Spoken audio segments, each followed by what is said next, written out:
Sveicināti! Esmu keramiķa Aira Lesiņa.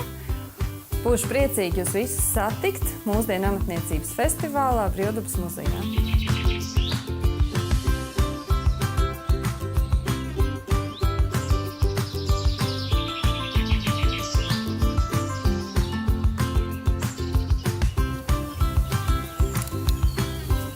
Lūk, esmu atbrauks līdz Brīvdabas muzejam.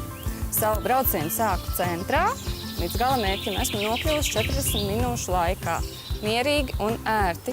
Esmu lasījusi, ka velobraucējs pārvietojas 3 reizes ātrāk kā kājām gājējs. Lai gan man patīk iet ar kājām, šoreiz es izvēlējos velosipēdu. Šobrīd tā neizskatās, bet gada tirgus laikā pie Brīvdabas muzeja rietumu vārtiem jūs varēsiet ērti, droši un bez maksas atstāt savus velosipēdus. Tie tiks apsargāti un jūs varēsiet mierīgi baudīt tirgus atmosfēru.